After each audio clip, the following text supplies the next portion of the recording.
महाशिवरात्रि के पावन पर्व पर सनातन सोशल ग्रुप द्वारा संत महात्माओं के सानिध्य में 8 मार्च को सत्यम शिवम सुंदरम महारुद्राभिषेक का भव्य आयोजन किया जा रहा है। इसी कड़ी में 3 मार्च को सत्यम शिवम सुंदरम महारुद्राभिषेक आयोजन स्थल मां कालिका माता मंदिर मेला प्रांगण में भूमि पूजन कर धर्म ध्वजा स्थापित की गई। महारुद्राभिषेक में आमजन विशेष रूप से 12 ज्योतिर्लिंग एवं एक दिव्य शिवलिंग के दर्शन कर सकेंगे। सनातन सोशल ग्रुप संयोजक मुन्नालाल शर्मा और अध्यक्ष अनिल पुरोहित ने बताया, 8 मार्च महाशिवरात्रि के पावन पर्व पर सत्यम शिवम सुंदरम महारुद्राभिषेक की तैयारियां अंतिम चरण में पहुंच चुकी है। 3 मार्च की सुबह 10:30 बजे मां कालिका माता मंदिर मेला प्रांगण में विधिवत मंत्रोच्चार और जय उद्घोष के साथ भूमि पूजन किया जाएगा। सनातन सोशल ग्रुप द्वारा संत महात्माओं के सानिध्य में धर्मनिष्ठ, जागरूक, समर्पित बंधुओं, मातृशक्ति के स्नेह सहयोग से एवं विद्वान आचार्यों की उपस्थिति में 351 धर्मनिष्ठ सपत्नीक यजमान द्वारा सत्यम शिवम सुंदरम महारुद्राभिषेक कराया जा रहा है। सनातन सोशल ग्रुप संयोजक मुन्नालाल शर्मा ने बताया, सनातन सोशल ग्रुप प्रतिवर्षानुसार इस वर्ष भी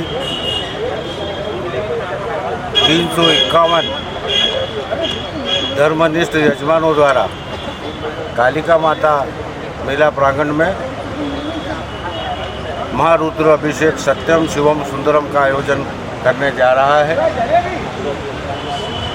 मैं रतलाम के धर्म प्रेमी बंधुओं से निवेदन करूंगा कि ज़्यादा से ज़्यादा इस कार्यक्रम में भाग लेकर कार्यक्रम सफल बनाए। साथ ही जो धर्म प्रेमी सज्जन अभिषेक में न बैठ पाएंगे उनके लिए एक दिव्य ज्योतिर्लिंग कार्यक्रम स्थल पर रहेगा। वे उस दिव्य ज्योतिर्लिंग पर जल चढ़ाए और प्रसाद प्राप्त करें। कितने शिवलिंग रहेंगे? 351 जोड़ों द्वारा शिवलिंग के ऊपर पूजन अर्चन किया जाएगा। इसमें 12 ज्योतिर्लिंग, इसमें मुख्य यजमान एक रहेंगे, साथ ही 12 ज्योतिर्लिंग भी रहेंगे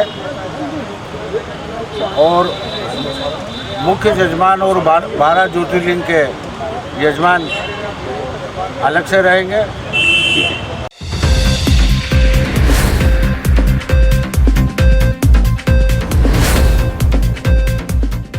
शहर के मोतीनगर इलाके में एक 80 वर्षीय वृद्धा की हत्या का सनसनीखेज मामला सामने आया है। अज्ञात हत्यारों ने वृद्धा के सर पर वार करके उसकी हत्या कर दी। मृतिका चांदी के गहने पहनती थी, जो हत्या के बाद से गायब है। पुलिस सूत्रों के मुताबिक मोतीनगर निवासी 80 वर्षीय भूलीबाई पति बाबूलाल सिंगार सुबह अपने कमरे में मृत पाई गई। उसके पड़ोस में रहने वालों ने रविवार सुबह उसे कमरे में मृत अवस्था में देखा। घटना की सूचना पुलिस को दी गई। सूचना मिलते ही पुलिस अधिकारी मौके पर पहुंचे। पड़ोस में रहने वाली महिलाओं ने बताया कि भूलीबाई कई सालों से अकेली रहती थी और भिक्षावृत्ति करती थी। शनिवार रात को करीब 11 बजे वह पास में स्थित कुष्ठ रोगियों की बस्ती से भोजन करके आई थी और घर में सोई थी। आज सुबह उसे मृत अवस्था में देखा गया। उसके आस पड़ोस की महिलाओं ने बताया कि वह पैरों में चांदी के कड़े पहनती थी और चांदी का बोर भी सर पर पहनती थी, लेकिन उसके पास से कोई गहना बरामद नहीं हुआ। इससे आशंका है कि हत्यारों ने हत्या के बाद उसके गहने उतार लिए होंगे। बताया जाता है कि मृतिका अकेली रहती थी। उसके एक पुत्र की कुछ सालों पहले मौत हो गई थी। उसके सर पर किसी भारी वस्तु से प्रहार किया गया, जिससे उसकी मृत्यु हो गई। क्या घटना हुई? कौन है ये? वो इनका क्या नाम है? बड़ी भाई, क्या हुआ इनके साथ? ये क्या पता नहीं सर। हमारे यहाँ से सर फोन करे यदि लेने आए, हम तो वहाँ बनगढ़ रहते हैं, वहाँ खेती करते अच्छा, तो ये अकेली रहती थी? हैं, अकेली रहती थी। ऐसा सुना इनको किसी ने मारा है? आपको मारा बताया? नहीं, हैं? हमारे लिए यूँ की रहे अच्छा, मोला कहीं चोट है इनका? सर पे शहर माथा में ये माथे पीछे ले गया ना सर, क्या रकम वगैरह जेवर और रुपए? हाँ, कितने रुपए थे? इसे का तो पता नहीं था, पर रकम वो थी 1 किलो पर कड़ी थी। पहले कड़ी भी थी, इसमें 1 किलो का कड़ी थी और चेन गले में चेन थी और बाकी बाकी पैसे कौड़ी होगा तो हमको पता तो नहीं है कि काई नंगे ताई खेल गया। ये क्या लगते हैं आपके? ये बुआ जी लगती है हमारी। इनके साथ क्या घटना हुई है? ये रात में मार दी, इसके पीछे से माथा खेला है। अच्छा, माल के जेवर लूट के ले गए? हाँ, तो अकेले रहते थे? ये यहाँ अकेली रहती थी। पहला छोरा था तो वो जल गया था। तो कैसे क्या सूचना मिली आपको? यहाँ से सर से फोन आया था। यहाँ से सर से फोन आया था क्या बोले? कि तुमको बुआ जी को इसने मार दी है। कौन से गांव में रहते हैं? कहाँ रहते हैं? ये मोहल्ला कौन सा? मोती नगर। मोती नगर में रहते हैं। क्या नाम है इनका? पूरी भाई। पुलिस ने हत्या का प्रकरण दर्ज कर मामले की जांच प्रारंभ कर दी है। हत्या की सूचना मिलने पर एसपी राहुल कुमार लोढ़ा समेत अनेक वरिष्ठ अधिकारी भी मौके पर पहुंच गए थे। हमारी पैरेलल इन्वेस्टिगेशन चल रही है। जल्द से जल्द हम लोग जो है वो मामले का निराकरण करेंगे। ये अभी बात सामने आई है, मगर उस चीज़ को अभी हम लोग वेरीफाई करवा रहे हैं। जो भी तथ्य आएंगे उसके हिसाब से कार्रवाई।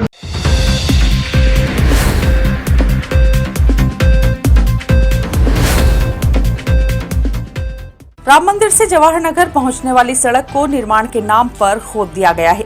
लगभग 2 माह से इस खुदी सड़क पर यातायात तो जाम हो रहा है, वहीं इस मार्ग से निकलने वाले स्कूली बच्चे भी कई मर्तबा घायल हो चुके हैं।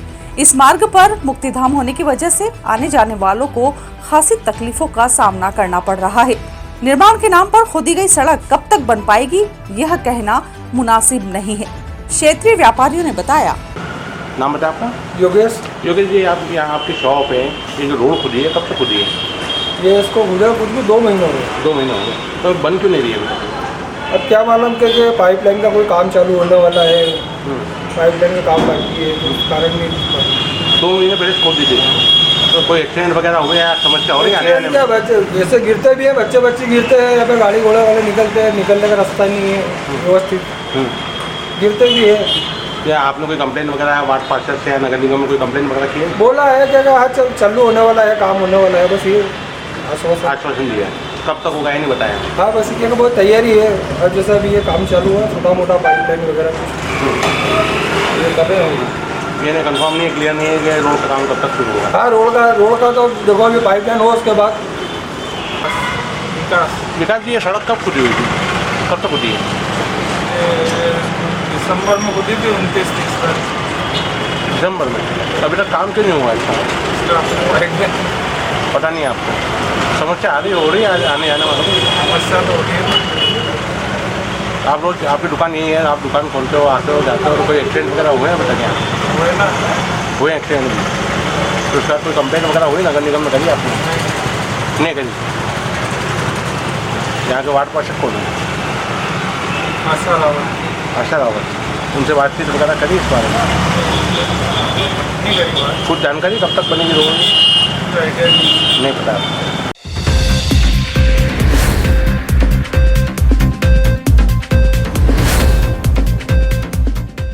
रतलाम में जैस ने विधायक कमलेश्वर डोडियार के समर्थन में प्रदर्शन किया और आदिवासी इलाकों में बंगाली डॉक्टर्स पर कार्रवाई की मांग की।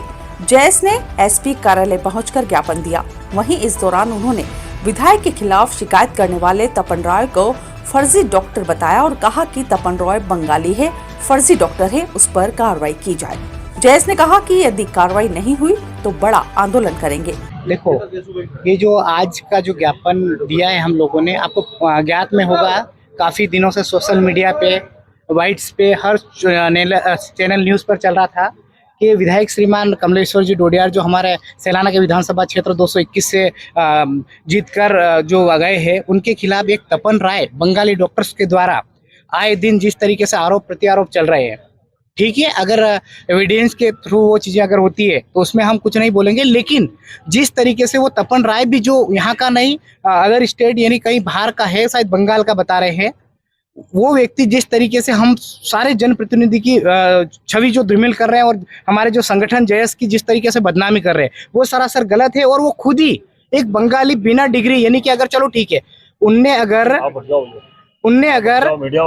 BSMS अगर वो चीजें कर रखा है या फिर बी फार्मा कर रखा है, तो उनका अधिकार जो बनता है, तो उनका मेडिकल का होता है, उनके ऊपर उनका अधिकार बनता है। लेकिन उन्होंने अवैध रूप से जिस तरीके से वहां पर चल रहा है, एक सोने चांदी की दुकान चल रही है, दूसरा है तो वहाँ हॉस्पिटल के रूप में पूरा शटर लगाकर पीछे की साइड में गर्भपात करवा रहा है। जिस तरीके से उनके खिलाफ अभी आज तक कोई कार्रवाई नहीं हुई है, तो ये सरासर गलत है। अरे कमलेश्वर डोडियार के ऊपर जो एफआईआर हुई है उसको लेकर के क्या बात हुई है आपकी? अभी अपने एसपी से बात करिए।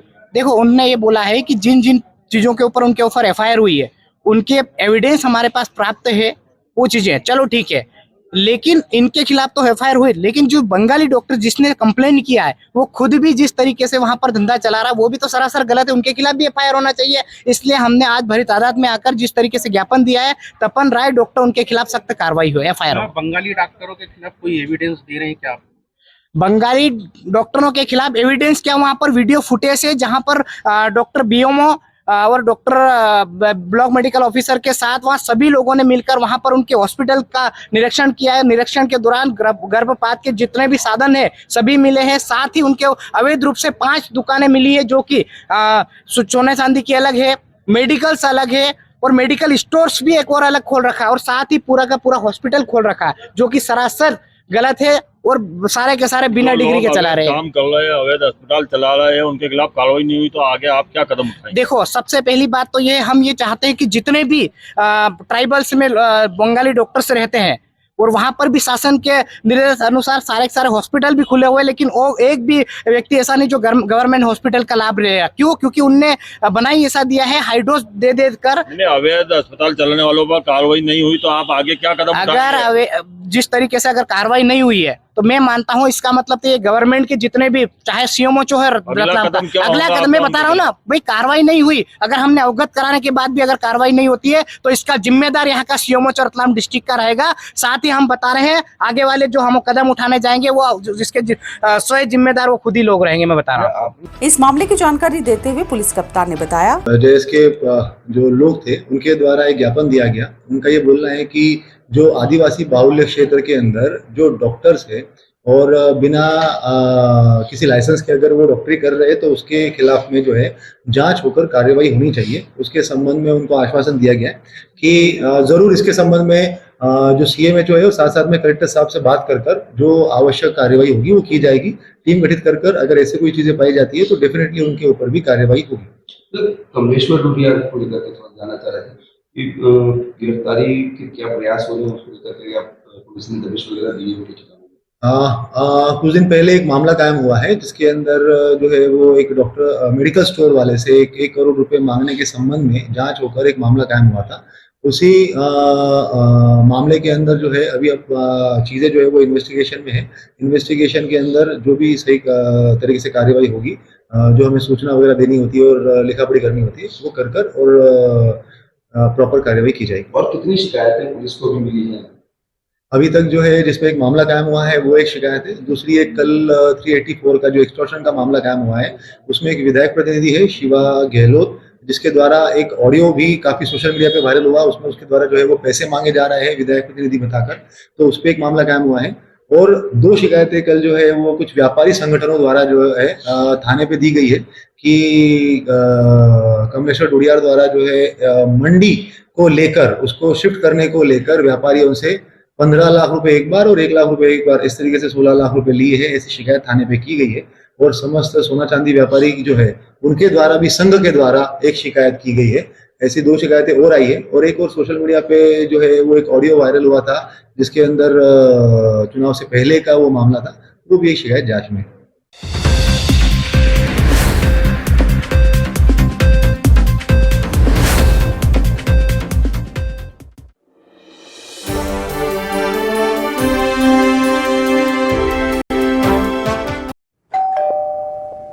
अरे अंकल वेलकम, आइए ना। हाँ बेटा आइए भाई साहब, कैसे हैं? बस ठीक। बैठिए। थोड़ा परेशान हूँ। अरे क्या परेशानी है? पिछले 25 दिनों से लोन के लिए घूम रहा हूँ। 25-30 हजार रूपए मेरे खर्च हो गए। कभी लीगल इशू, कभी सिविल रिजेक्ट, कभी वैल्यूएशन रिजेक्ट। 70,000 की सैलरी होने के बाद भी मुझे लोन नहीं मिला। चिंता न करें भाई साहब, आपने कॉर्पोरेट फाइनेंशियल सर्विसेज का नाम सुना है? हमारा तो बिना किसी परेशानी के परसों ही लोन सैंक्शन कराया है इन्होंने। चाहे होम लोन हो, मोर्टगेज लोन हो, कार लोन हो या ओडी लोन हो, किसी भी प्रकार का लोन हो। All over MP best service provider. Corporate financial services आपको आसानी से लोन प्रोवाइड करवाती है। सच में? जी हाँ, ये 108 बैंक्स और एनबीएफसी के पार्टनर्स हैं। अरे दीदी, हमें तो 2 दिन में ही लोन मिल गया था। अरे हाँ, 48 घंटे में लोन प्रोवाइड कराने की गारंटी भी इन्हीं की। अरे वाह, वैसे क्या नाम बताया आपने? Corporate financial services. चाहिए 5 लाख या 500 करोड़ का लोन, मिलेगा हर तरह का convenience at corporate financial services. अरे मैडम, आज मैं बहुत खुश हूँ। मेरा लोन तो 48 घंटे के पहले ही सैंक्शन हो गया क्या है। बात है, बधाई हो भाई साहब। अधिक जानकारी के लिए संपर्क करें। हमारा पता corporate financial services 21 Kothari market, Dobatti, Ratlam. Contact number 07412356268 6263791851।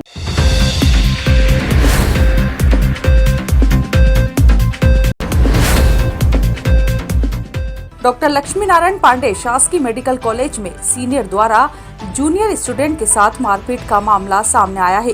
किसी स्टूडेंट द्वारा इंस्टाग्राम पर सीनियर को लेकर कोई पोस्ट की थी। इसी से नाराज होकर सीनियर्स ने मिलकर जूनियर स्टूडेंट्स को बुलाया, एक लाइन से खड़ा कर आंखें बंद करवाई, फिर चांटे मारे। मेडिकल स्टूडेंट्स ने थाने पहुंचकर शिकायत की है। मामला शुक्रवार दोपहर 4 बजे से लेकर शाम 6:30 बजे के बीच का है। मारपीट का आरोप डॉक्टरी की पढ़ाई करने वाले वर्ष 2022 बैच के सेकेंड ईयर के स्टूडेंट पर लगा है। फर्स्ट ईयर के स्टूडेंट विश्लेष परमार और हर्ष ने बताया कि शुक्रवार शाम 4 बजे क्लास छूटी, तब किसी ने कहा कि बॉयज हॉस्टल में बुलाया है। सभी स्टूडेंट्स वहां पहुंचे। सीनियर सेकेंड ईयर के स्टूडेंट्स ने करीब 60 स्टूडेंट्स को लाइन से खड़ा कर आंखें बंद करा दी थी, फिर चांटे मारने लगे। चांटे कौन मार रहा था यह देख नहीं पाए। दिनेश पटेल। क्या करते हैं आप? MBBS कर रहे हैं रतलाम मेडिकल कॉलेज में। इसलिए आपके माँ बाप ने भेजा था, आपके साथ क्या घटना घटी? जी, हमको तो पढ़ने के लिए भेजा गया है और कल हम लोग की रैगिंग हुई तो मारा गया। हाँ जी, मेरा नाम विवांशु मिश्रा है और मैं फर्स्ट ईयर का स्टूडेंट हूँ। और मैं कहना चाहता हूँ, हमें 4 बजे बुलाया गया और हम कॉलेज से छूटे भी नहीं थे। और जैसे ही हम गए, हमें वहाँ लाइन अप कराया गया 3 घंटा और हमें तबीयत तरीके से मारा गया, बहुत ताबड़तोड़ मारा गया। हमें निशान पड़े, जैसे ऋषि नायक के पीछे हमारे, उसको बहुत बुरी तरीके से मारा गया है कई लोगों को। और मैं कहना चाहता हूँ कि हमें वहाँ खड़ा किया गया, फिर गोलियाँ खिलाई गई हैं और उसके बाद तक मारा गया है हमें। अच्छा, ये मारा किसने आप लोगों को? ये हमारे करंट सीनियर्स हैं, 22 बैच के और 21 बैच के। अच्छा। और मैं चाहता हूँ आप इन पे कड़ी से कड़ी कार्रवाई करें। HOD वगैरह को बताया है? जी बिल्कुल बताया। उन्होंने क्या कुछ एक्शन लिया? जी हाँ, उन्होंने एक्शन लिया। अब यहाँ पर भी हमारे आए थे वो लोग और उनने क्या कहते हैं एक्शन लिया है।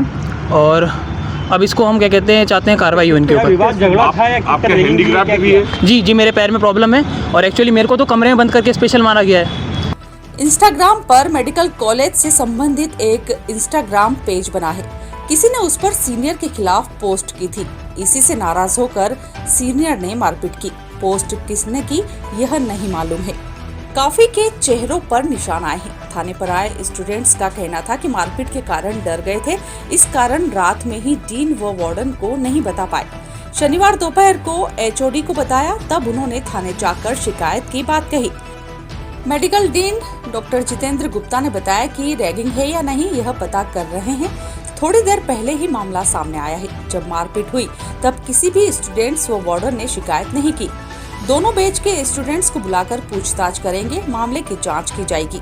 पुलिस थाना औद्योगिक क्षेत्र उप निरीक्षक HB दीक्षित ने बताया, छात्रों ने आवेदन दिया है, जांच कर कार्रवाई की जाएगी।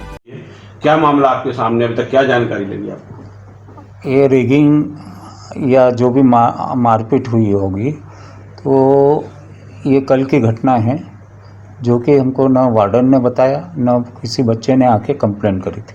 हालांकि मैं रात को यहाँ पर 9:30 बजे तक था और वार्डन भी यहीं पर थे, मतलब किसी बच्चे ने बताया नहीं। पिछली रैगिंग के बाद में हमने बहुत बड़ी स्टेप ली थी और बच्चों को 1 साल के लिए डिबार करा था और हॉस्टल से बाहर भी कर दिया था। उसके बाद में आज तक रैगिंग हुई नहीं है यहाँ से, क्योंकि फर्स्ट ईयर बच्चों के लिए हमने एक अलग प्रीमाइसिस डेवलप कर दिया और जो फर्स्ट ईयर बच्चे वहीं पर रहते हैं उन्हीं का किचन वहाँ पर अलग से कर दिया हमने। और मिक्सिंग के लिए हमने स्ट्रिक्टली मना करा बच्चों को, फर्स्ट ईयर को, कि कभी बॉयज़ हॉस्टल तरफ नहीं जाएं। इक्के दुक्के हमको बीच में दिखते भी तो वार्डन उनको रोक के पूछते हैं, वो बोलते हैं हमारे रिलेटिव हैं, तो हम उनसे मिलने गए थे। तो बाकी ऐसी कोई घटना अभी तक हुई नहीं है। ये चूँकि आज हमको अभी थोड़ी देर पहले ही चौकी से पता लगा था कि कुछ बच्चे आपके यहाँ आए तो हमारे संज्ञान में आए। अभी मैं फर्स्ट ईयर और सीनियर बच्चों को दोनों को इंक्वायरी करता हूँ और जो सही बात है उसका हम पता करते हैं। गुप्ता जी एक चीज सामने आई है कि बच्चे जो मेडिकल कॉलेज में ये पढ़ते हैं ये किसी को टेबलेट देके इलाज करेंगे, लेकिन पहली बार ये सामने आया कि बच्चों को डाइक्लोफेनेक टेबलेट देके मारा जा रहा है। और ये पिछले 3 महीने से चल रहा था, बच्चों ने ये कहा है और उन्होंने इस बात की शिकायत HOD से की हुई थी और कुछ पनिशमेंट बच्चों को दिया गया था, लेकिन आप कह रहे हैं आपको जानकारी नहीं।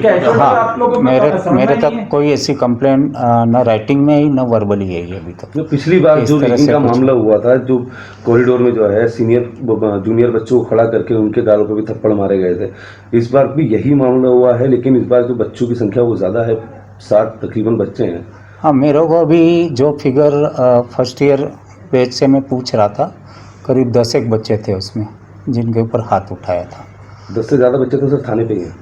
हाँ, जो मैं पूछ रहा था फर्स्ट ईयर बच्चों से, जो इनका CR था, कहाँ क्या चल रहा है, तो वो बता रहे थे कि हम 10 एक बच्चे को हमारे CR ने बुलाया था व्हाट्सएप मैसेज करके कि सीनियर ने कुछ बात करने के लिए बुलाया है।